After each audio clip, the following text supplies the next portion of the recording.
Más noticias del mundo, en este caso, para hablar de la crisis económica global y de cómo se posiciona nuestra región, América Latina. Un tema para nuestro columnista Raúl de la Torre. Rulo, buen día.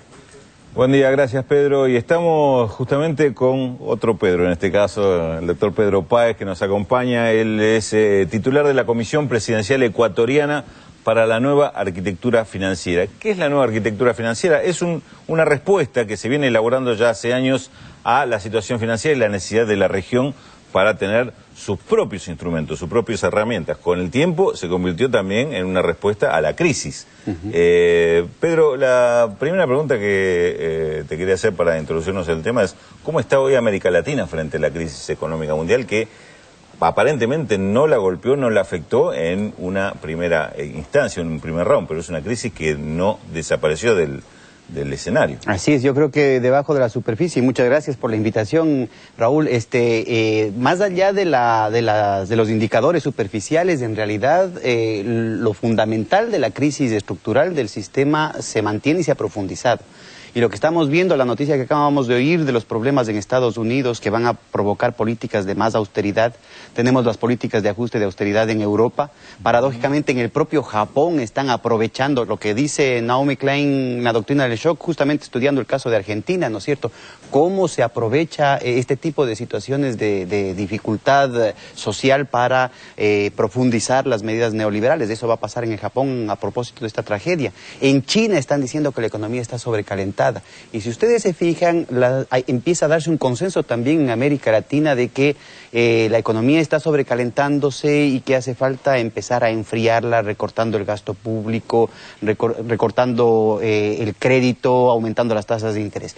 Todo esto puede ser que ponga en peligro el desempeño que ha tenido América Latina hasta ahorita, y como tú mencionas muy bien, es urgente el que podamos tener estos nuevos instrumentos, la nueva arquitectura financiera, contar con un Banco del Sur que permita garantizar proyectos de inversión de largo plazo que puedan permitir mantener el empleo, generar una infraestructura productiva que a futuro replantee nuestra posición en el mundo como proveedores meramente de materias primas, que nos permita tener una moneda común como lo que estamos trabajando ahora con el sucre, de manera de poder ahorrar divisas. Y al ahorrar divisas no necesitamos tener que manipular la tasa de interés para poder controlar el tipo de cambio, y como no tienes que subir la tasa de interés, se reduce el servicio de la deuda tanto del gobierno como de los hogares y de las empresas, con lo cual tienes más recursos para invertir, para el bienestar social, en fin, y necesitamos también, y eso es urgente, la alternativa al Fondo Monetario Internacional. América Latina tiene una cantidad de posibilidades para construir una red de seguridad financiera sobre la base de la cooperación de los bancos centrales, sobre la base de estructurar un fondo propio que permita evitar que esos ataques especulativos que, bueno, Argentina ha tenido episodio tras episodio y ha sido evidente cómo tienen un interés político clarísimo, ¿no es cierto?, para derrotar el avance de los pueblos. Europa tuvo una situación parecida el año anterior, es decir, nadie está librado de esa situación, y en ese punto yo creo que estamos un poco atrasados. Estamos atrasados justamente por la pregunta que te iba a hacer es si se está dando respuesta justamente a estas necesidades que acabas de plantear. Es decir, el tema de la integración latinoamericana, que es un tema en el cual muchos gobiernos de la región están poniendo un esfuerzo y una voluntad política como hacía rato no se veía, por lo menos en la coincidencia que se está dando hoy. ¿Se está también reflejando en estas respuestas a la crisis, las respuestas en cuanto a los instrumentos económicos para pararse frente a ahí está el problema, porque precisamente esa voluntad de los gobiernos, que responde al clamor de los pueblos y además a esa necesidad de cumplir el sueño postergado desde la época de la independencia, ¿no es cierto? Ya estamos cumpliendo los 200 años. Puede verse frustrado rápidamente por una ola de ataques especulativos que, bueno, conocemos cuál es el grado de dependencia del aparato productivo argentino con respecto a una devaluación en Brasil, por ejemplo. Y el efecto dominó que eso puede tener sobre el resto de América Latina, generando tensiones comerciales que hoy por hoy, en el plano económico, lastimosamente, es el verdadero sustrato del proceso de integración. No hemos podido dar el salto que permita, por ejemplo, con el Banco del Sur decir, vamos a construir una red de ferrocarriles en todo el continente. Y entonces ya el tema de la ciencia, de la la tecnología, de la integración productiva y tecnológica, empieza a estar como columna vertebral. Pero eso todavía no pasa. Mientras tanto, tenemos que cuidar y proteger estos elementos de estabilidad que son fundamentales. Ya los presidentes, luego de que el Grupo de Integración Financiera ha hecho su trabajo, que estuvo un poco flojo, digamos, en los primeros años, pero que tuvimos un encuentro en Quito en febrero del 2010, un encuentro también en noviembre del 2010 con presencia ya de la sociedad civil, de los bancos centrales y de los gobiernos, y ya tiene el mandato de los presidentes de instalar el Consejo de Ministros de Economía, Finanzas y Bancos Centrales. Es un punto importantísimo. Lastimosamente todavía no tiene la primera reunión. Ojalá para mayo tengamos ya una primera respuesta, ¿no? Debería ser un Consejo de Ministros de Finanzas permanente. Este es un tema importantísimo, porque hasta ahora solamente se reunían los ministros de Finanzas y los bancos centrales cuando el Fondo Monetario y el Banco Mundial los llamaban.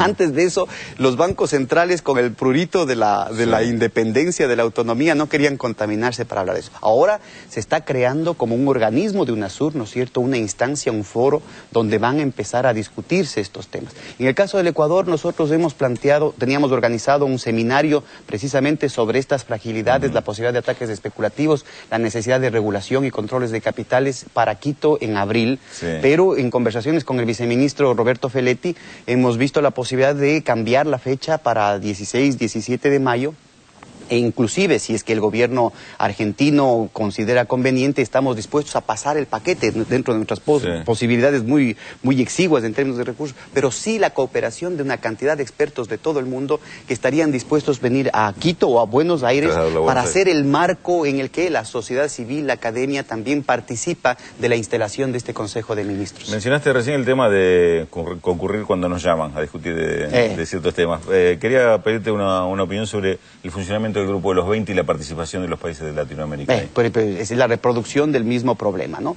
Nosotros levantamos en el 2008-2009 la iniciativa del G192, es decir, la Asamblea General de Naciones Unidas. No puede ser el G20, el G8 o el G1 o el G0.0001. Ya vemos lo que está pasando al señor Obama en los Estados Unidos, el que decida cosas que cambian las condiciones de vida y que son en algunos casos de vida o muerte. Miren la cantidad de gente que está viviendo en hambruna. Hay un aumento que ha sobrepasado el 1.000 millones de seres humanos que están sufriendo hambre ahorita con el desarrollo tan formidable de las fuerzas productivas.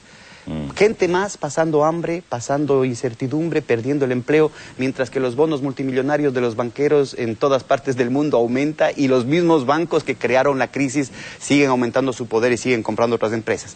Y yo creo que esa lógica tiene que cambiarse. La participación de América Latina, de los países que están de América Latina que están en el G20, puede tener totalmente otra visión precisamente cuando estos foros continentales, ya no desde el dedo, desde la cooptación vertical de arriba del patrón, pongamos con nombre y apellido las cosas, ¿no es cierto?, sino los procesos, bloques regionales se fortalecen y quienes están convocados a ese tipo de reuniones hablan con la voz del conjunto del continente. Obviamente los intereses de América Latina, los intereses de Argentina, de Brasil, de México, van a tener otra resonancia y otro peso político en esas condiciones que sí van en una relación, digamos, radial con respecto al centro del poder.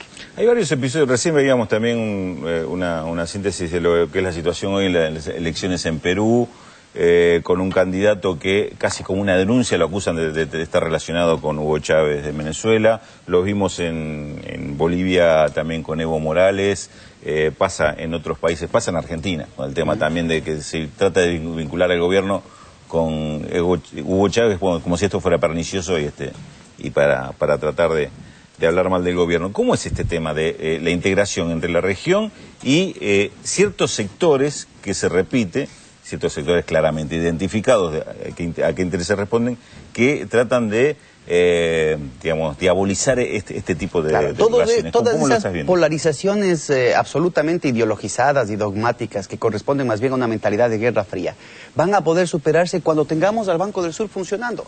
Un ejemplo concreto, el rato que armemos una red de ferrocarriles en toda América Latina, cualquier gobierno de derecha, de Colombia, de Perú, de Chile, va a querer mantenerse al margen de una red de ferrocarriles de todo el continente. Imposible.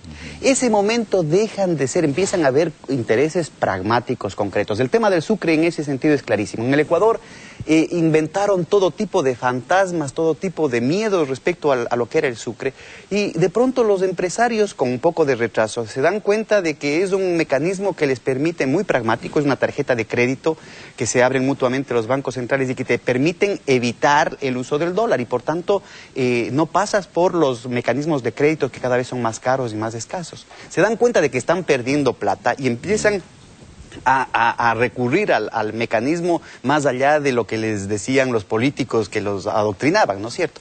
Pues el momento que se rompan esos prejuicios con el Sucre, con el Banco del Sur, vamos a encontrar mecanismos muy concretos con los cuales se puede defender la economía de sectores grandes, de sectores pequeños, de la producción, de distintas lógicas productivas, y eso va a permitir romper con estas trampas ideológicas.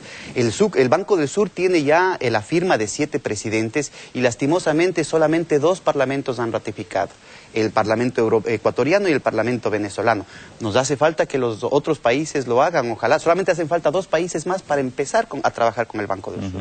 Pero más aún, nosotros hemos hecho una propuesta de que antes, si por algún problema político algún país no tiene las condiciones para sacar adelante la firma por parte del Parlamento, podríamos empezar con un fideicomiso en cuyo contrato diga: este proyecto del Banco del Sur se integrará a la nueva institución cuando ésta empiece a funcionar.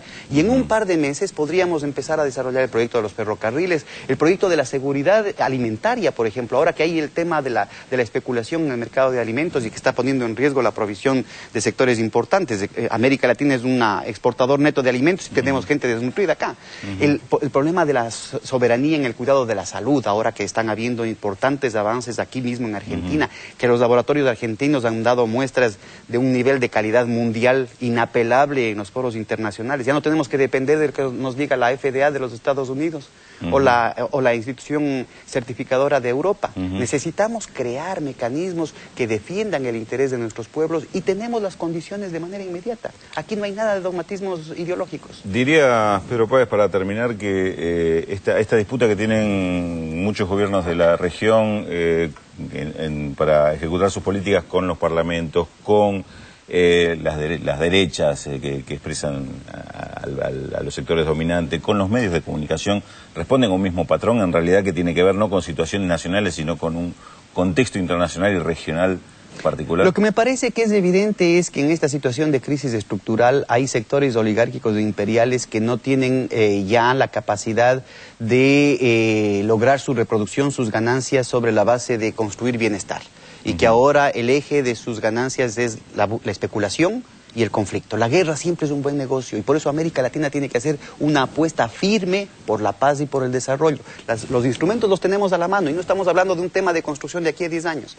Estamos hablando de un Banco del Sur que con este sistema de fideicomisos puede empezar, más allá de los problemas domésticos de la política interna de cada país, puede empezar a funcionar en un par de meses. Estamos hablando de un Sucre que podría empezar, que está ya funcionando y que podría extenderse a todo el continente. Y estamos hablando de una posibilidad de cooperación entre bancos centrales que establezca un blindaje para el continente en los próximos 6 meses y evite un ataque especulativo, un proceso de desestabilización con claras intencionalidades políticas. La defensa de la democracia está en nuestras manos, la defensa y la continuidad de la integración latinoamericana está en nuestras manos y la construcción de la soberanía, la que necesitamos para enfrentar el capitalismo de la especulación y del conflicto del siglo XXI, está en nuestras manos. Bueno, nos dejó varios temas para estudiar y para hacer política con eso. Pedro Páez, economista ecuatoriano, uno de los que más está trabajando por este tipo de propuestas y alternativas. Está en Buenos Aires participando del Seminario Internacional La Crisis de los Nuevos Escenarios Globales, UNASUR, de la integración política, la integración económica y financiera, que han convocado el CEMOP de Madres de Plaza de Mayo, CEFID.ar, que es el Centro de Estudios Financieros de la Banca Pública de Argentina, y la Comisión Nacional de Valores. Te agradecemos la visita. Muchas gracias a ti. Y tu próximo paso por Buenos Aires seguramente te volveremos a invitar. Estoy a las órdenes, encantado de estar aquí con nosotros.